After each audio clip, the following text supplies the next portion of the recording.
Thank you for being here.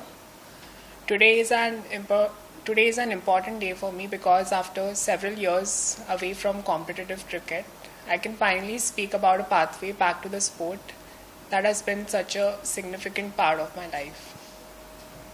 I am preparing to return to women's cricket in Australia with the aim of pursuing elite cricket from March 2027.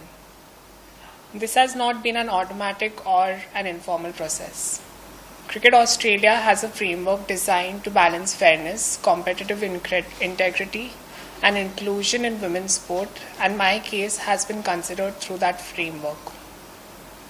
My understanding is that Cricket Australia's review considered a comprehensive body of information relating to my circumstances, including my medical history, surgical history, hormone and testosterone levels, my cricketing background and playing footage as well, and the scientific and athletic performance work undertaken with Manchester Metropolitan University's Institute of Sport.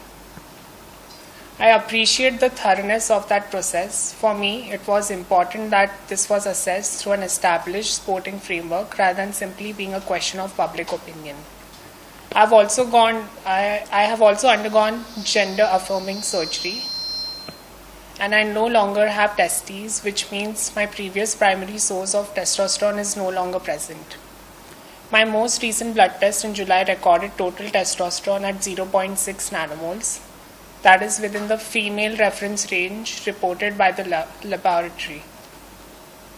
My understanding from Cricket Australia's clearance is that my eligibility for elite women's cricket from March 2027 remains subject to the applicable policy requirements, including a blood test assessment at the same time.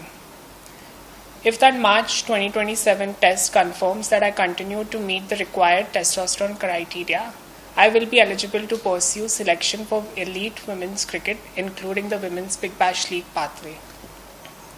And I want to make another point very clearly. Eligibility is not selection.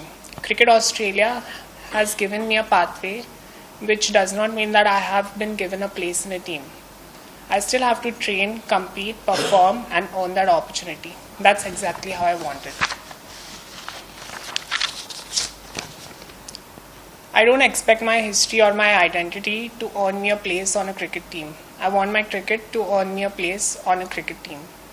I know the standard of women's cricket is extremely high. I know there will be scrutiny, questions, and different opinions.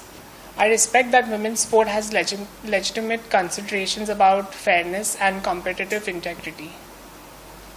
At the same time, I believe inclusion and fairness do not have to be treated as mutually exclusive principles.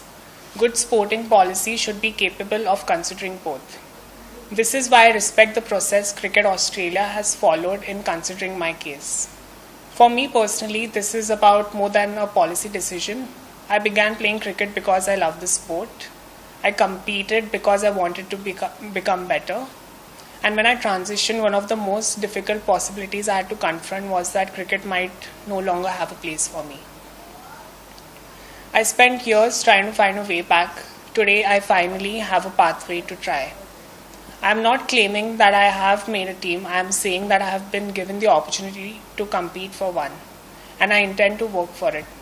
I hope that my journey can also contribute to a more informed conversation around transgender athletes in women's sport and how sporting organizations can approach these questions responsibly with evidence, individual assessment, fairness, and respect.